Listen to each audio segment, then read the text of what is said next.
Welcome back to Life's Challenge. My name is Avital, and this week is the double Parsha of Vayakhel and Pekudei. So a double Parsha happens when we read two Torah portions because it is not a Jewish leap year. And because it's not a Jewish leap year, we have sort of too many Parshas for weeks, and so what we have to do is several times throughout the course of the Torah reading cycle, we combine Parshas together. And this week, it is a double portion of Vayakhel and Pekudei.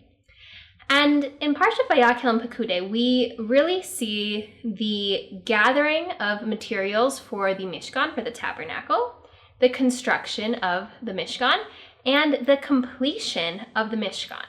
It is the Parshat Pekudei is the last Parsha in the book of Shemot, and it takes us right to the edge where Vayikra begins next week.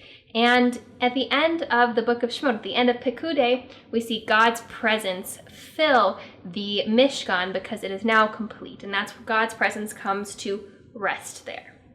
So it's a very beautiful way to end the book of Shemot, the book where the Jews came out of the land of Egypt and are now sort of in this place where they are free and God is among them.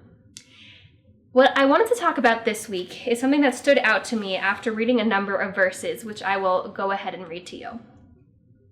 So Moses tells the Jewish people, and this is right back sort of at the beginning of Parsha Vayakhel. He says, "Take for yourselves a portion for Hashem. Everyone whose heart motivates him shall bring it, as a gift for Hashem.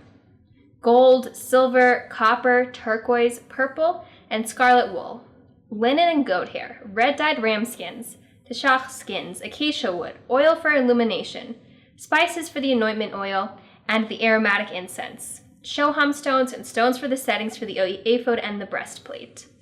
So here it goes, listing all of the materials that were going to be needed for the Mishkan and for the clothing for the Kohanim. But what is interesting about it is it says, everyone whose heart motivates him shall bring it as a gift for Hashem. So only the people who were inspired to do so went ahead and did it. And we see that continuing in these other verses in Parsha Vayakhel that, again, stood out to me for this reason. It says, every man whose heart inspired him came, and everyone whose spirit motivated him brought the portion of Hashem for the work of the tent of meeting, for all its labor, and for the sacred vestments. So again, saying that who are the people who ended up bringing these materials? It's the people whose heart inspired him and the people whose spirit motivated him. And those are the ones who brought the materials. Continuing on, we see it even happening again. The men came with the women. Everyone whose heart motivated him brought, and then it goes ahead, and I'll spare you the details, but it lists all of those materials again. And it continues, every man and woman whose heart motivated them to bring for any of the work that Hashem had commanded to make through Moses, the children of Israel, brought a free-willed offering to Hashem. So that last bit, a free-willed offering to Hashem. All of the people whose heart motivated them, the men and the women, they brought a free-willed offering to God. So it was not God saying you have to bring an offering. It was not sort of a commandment. Those who felt so inspired and so motivated, they went ahead and they brought these materials to be used for the construction of the Mishkan. And what we see happen is it says, from Moses' presence, they, meaning the builders, took the entire gift that the children of Israel had brought for the work, for the labor of the sanctuary to do it. But they continued to bring him free-willed gifts morning after morning. So not only were they inspired to give, but the Jewish people were giving day after day. They were so inspired and so excited about making this sanctuary for God that they were bringing the gifts every single day. So much so that we get to the point where the builders have to tell Moses to tell the Jewish people to stop bringing things because they have too much. They have too many materials.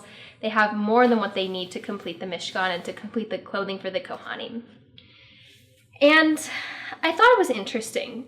These sort of the Torah telling us, at least in 3 different places, and within those, a couple of times in each place, that it's the people who were motivated who went ahead and brought these gifts. And because it was a free-willed offering, again, because it wasn't something that was mandated, it's not like it's frowned upon that some people were not inspired and were not motivated to do so. But it is seen as a good thing that the people who were motivated to do so went ahead and brought the gifts. And I think that that's a really beautiful lesson in motivation, because it's something that a lot of us struggle with, right? We're motivated to do some things, but we're not motivated to do other things.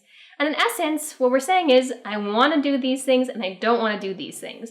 And it can be very challenging to push ourselves to do the things that we don't want to do. While there are some things that we have to do because we're humans and we have needs, and even if we don't want to, we kind of have to do some things to preserve ourselves.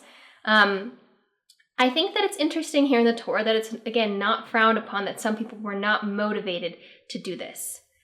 I think we have to sort of be gentle and kind with ourselves in our lives when we are lacking in the motivation to do something, to remember this lesson, to remember that it's a beautiful thing to have motivation and to have spirit. And whatever it is that we're motivated in, we should do those things.